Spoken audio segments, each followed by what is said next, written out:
The self-regulatory organizations, called SROs, such as the New York Stock Exchange, NASDAQ, and the MSRB, have their own set of rules that you'll also need to know. The full-time employment obligation. If you are a full-time employee of a brokerage firm and you wish to engage in outside business activities, then you must notify your firm and follow your firm's instructions.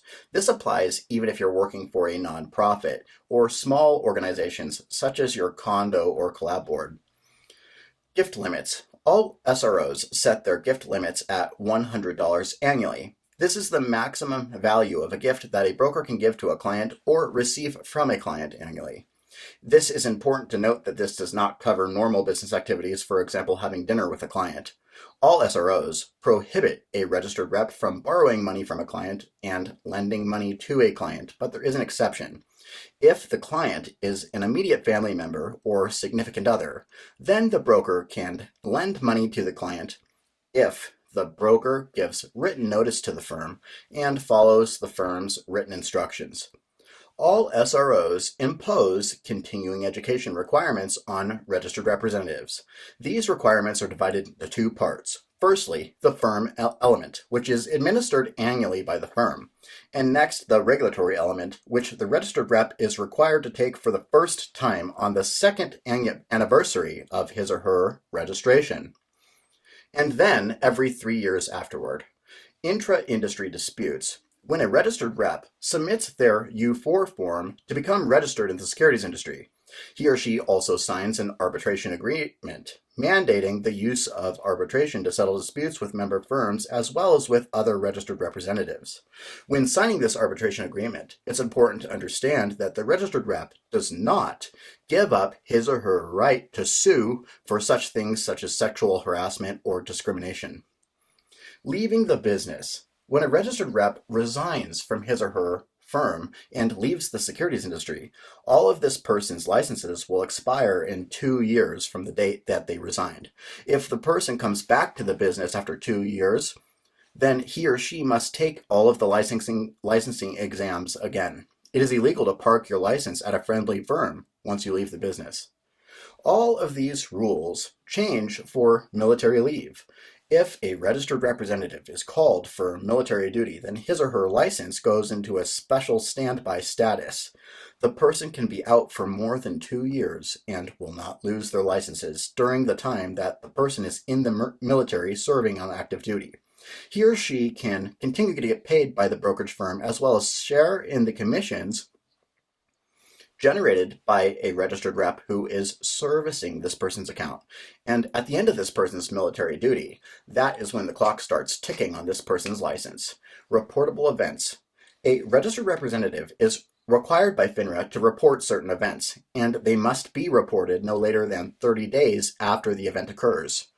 These reportable events include being suspended or expelled by another regulator, being sued under the Securities Acts, being enjoined by the court of law from being in the securities industry, being subject to a customer complaint alleging a felony like theft or embezzlement, being subject to a customer complaint being settled for more than $15,000, being subject to withholding of commissions, of fines of more than $2,500, being arrested or indicted except for traffic violations and DUIs. In addition to all these reportable events, all felonies must be reported to FINRA. Each SRO has information that must be provided to the clients.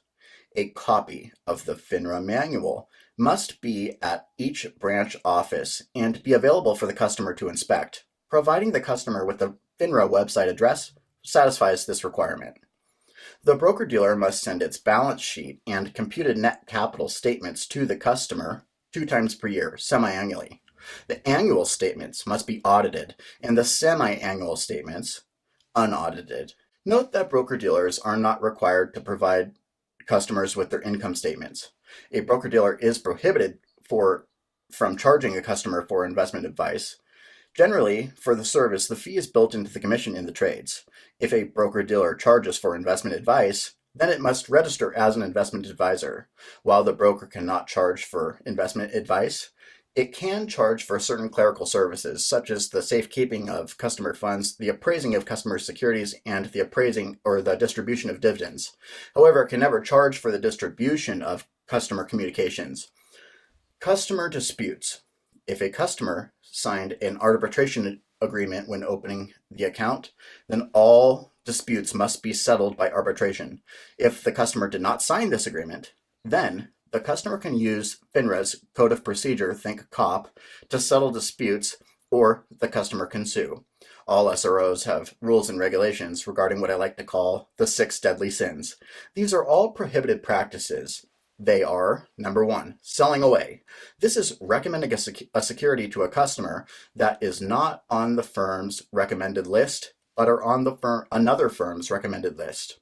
In order to sell away, the registered representative must make the request in writing, get the approval in writing, and have the trade supervised by his employing broker-dealer. Backing away. This is quoting a price to a customer and then backing away from it. That is prohibited, not honoring that trade. Selling dividends. Recommending a stock to a customer because it's going to pay a high dividend. In truth, when a company pays a dividend, the price of the stock is reduced by the amount of the dividend. So it would be like receiving nothing for the customer because the money they made on the dividend they would lose when the price of the stock is reduced. So selling dividends is prohibited. Breakpoint sells. Breakpoints are quantity discounts offered to mutual funds customers when they're buying large amounts of a mutual fund. It's a reduction in the sales charge. Great breakpoints are a good thing. When a customer is approaching a breakpoint, an opportunity to get a reduced sales charge, the broker must tell the customer about this upcoming breakpoint. And failure to not tell this customer that he or she is approaching a breakpoint is a prohibited practice. Sharing in a customer's account. A broker is not permitted to share in a broker's account unless it is opened as a joint account. The manager has approved, and the broker can only share to the percentage that the broker has made a capital contribution to the account. And to the last of our 6 deadly sins, guaranteeing a customer's account against loss. A registered rep is prohibited from guaranteeing a customer's account against loss. Loss is part of the risk of investing, and this prohibition does not cover the use of options as a hedge. Why? Because buying an option to hedge a position is not considered to be a guarantee. If you want to guarantee, I'd talk to an insurance agent about insurance product or open a money market mutual fund.